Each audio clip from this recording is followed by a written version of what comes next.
ആകാശവാണി. നമസ്കാരം. പ്രത്യേക വാർത്താ ബുള്ളറ്റിൻ വായിക്കുന്നത് ഗീതു പ്രകാശ്.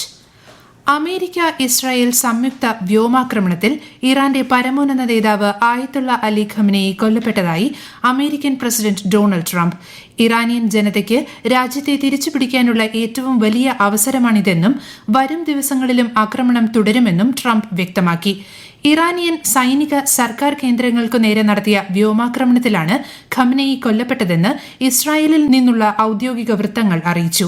ആക്രമണത്തിൽ 40 ഇറാനിയൻ അധികൃതർ ഉൾപ്പെടെ 201 പേർ കൊല്ലപ്പെട്ടതായും 700ഓളം പേർക്ക് പരിക്കേറ്റതായും റിപ്പോർട്ടുണ്ട്. സംഘർഷത്തിന്റെ പശ്ചാത്തലത്തിൽ ഇറാനിൽ 40 ദിവസത്തെ ഔദ്യോഗിക ദുഃഖാചരണം പ്രഖ്യാപിച്ചു. പശ്ചിമേഷ്യയിലെ നിലവിലെ സാഹചര്യം കണക്കിലെടുത്ത് ഇന്ത്യൻ എംബസികൾ പൌരന്മാർക്കായി നിർദ്ദേശങ്ങൾ പുറപ്പെടുവിച്ചു.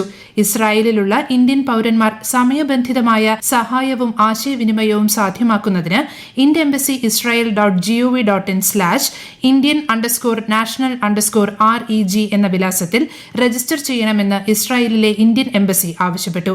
ഇറാനിലെ ഇന്ത്യൻ പൌരന്മാർ അതീവ ജാഗ്രത പാലിക്കണമെന്ന് ടെഹ്റാനിലെ ഇന്ത്യൻ എംബസി നിർദ്ദേശിച്ചു.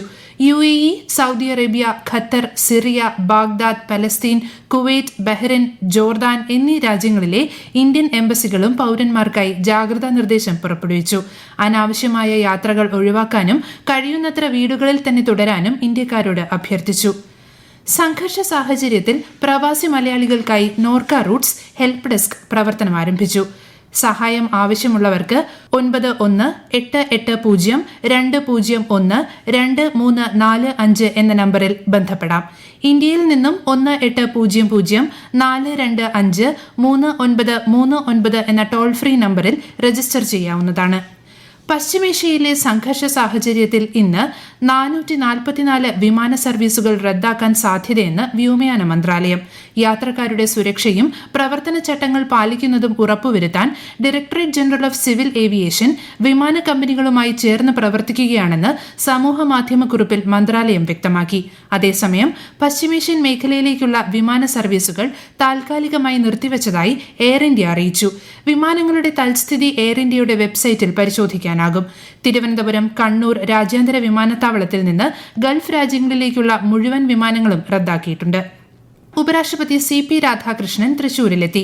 Kuttanellur C. Achutha Menon government college ഹെലിപാഡിലെത്തിയ ഉപരാഷ്ട്രപതിയെ ഗവർണർ R. വിശ്വനാഥ ആർലേക്കർ, കേന്ദ്ര സഹമന്ത്രി സുരേഷ് ഗോപി, ഉന്നത വിദ്യാഭ്യാസ മന്ത്രി R. ബിന്ദു തുടങ്ങിയവർ ചേർന്ന് സ്വീകരിച്ചു. പരിസ്ഥിതി സൌഹൃദ സംഗീത ക്യാമ്പസായ ചേതന ഗാനാശ്രമത്തിന്റെ ശിലാസ്ഥാപനം അല്പസമയത്തിനകം അദ്ദേഹം നിർവഹിക്കും. തൃശൂരിലെ പരിപാടിക്ക് ശേഷം പത്തനാപുരം സെയിന്റ് സ്റ്റീഫൻസ് ഹൈസ്കൂളിൽ നടക്കുന്ന ശതാബ്ദി ആഘോഷങ്ങളിലും ഉപരാഷ്ട്രപതി പങ്കെടുക്കും. തമിഴ്നാട്ടിലും പുതുച്ചേരിയിലും 7100 കോടി രൂപയുടെ ഒന്നിലധികം വികസന പദ്ധതികൾക്ക് പ്രധാനമന്ത്രി നരേന്ദ്രമോദി ഇന്ന് തുടക്കം കുറിക്കും. പുതുച്ചേരിയിൽ ഇന്ന് രാവിലെ 2700 കോടി രൂപയിലധികം വിലമതിക്കുന്ന വിവിധ വികസന പദ്ധതികളുടെ ഉദ്ഘാടനവും തറക്കല്ലിടലും അദ്ദേഹം നിർവഹിക്കും.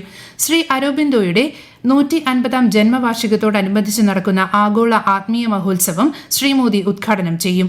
പുതുച്ചേരിയിലെ പരിപാടിക്ക് ശേഷം പ്രധാനമന്ത്രി തമിഴ്നാട്ടിലെ മധുരയിലേക്ക് പോകും.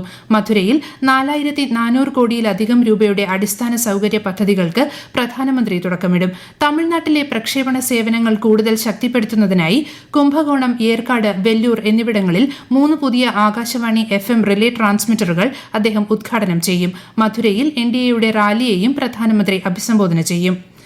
മുണ്ടക്കൈ ചൂരൽമല ദുരന്തബാധിതരുടെ പുനരധിവാസത്തിന് കൽപ്പറ്റ എൽസ്റ്റൺ എസ്റ്റേറ്റിൽ ഒരുക്കിയ മാതൃകാ ടൌൺഷിപ്പിന്റെ 1ാം ഘട്ട ഉദ്ഘാടനം അല്പസമയത്തിനകം മുഖ്യമന്ത്രി പിണറായി വിജയൻ നിർവഹിക്കും.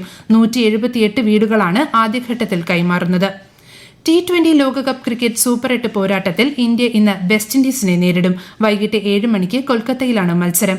ഇന്നലെ നടന്ന മത്സരത്തിൽ ശ്രീലങ്കയോട് പരാജയപ്പെട്ട് പാകിസ്ഥാൻ ലോകകപ്പിൽ നിന്ന് പുറത്തായി. ഇതോടെ 3 പോയിന്റുമായി ന്യൂസിലൻഡ് സെമിയിലെത്തി. സംസ്ഥാനത്ത് ഈ വർഷം ജനുവരി 1-ന് 18 വയസ്സ് പൂർത്തിയായിട്ടും തീവ്ര വോട്ടർ പട്ടിക പരിഷ്കരണ സമയത്ത് പേര് ചേർക്കാൻ സാധിക്കാത്തവർക്ക് പട്ടികയിൽ പേര് ചേർക്കാൻ അവസരം. voters.eca.gov.in എന്ന വെബ്സൈറ്റിലൂടെയോ ECI നെറ്റ് മൊബൈൽ ആപ്പ് വഴിയോ ബന്ധപ്പെട്ട ബൂത്ത് തല ഓഫീസർ വഴിയോ അപേക്ഷിക്കാം. തിരഞ്ഞെടുപ്പിനായി നാമനിർദ്ദേശ പത്രിക സമർപ്പിക്കാനുള്ള അവസാന തീയതി വരെയാണ് പേര് ചേർക്കാൻ അവസരമുള്ളത്. പ്രത്യേക വാർത്താ ബുള്ളറ്റിൻ കഴിഞ്ഞു. അടുത്ത വാർത്താ പ്രക്ഷേപണം ഉച്ചയ്ക്ക് 12:30.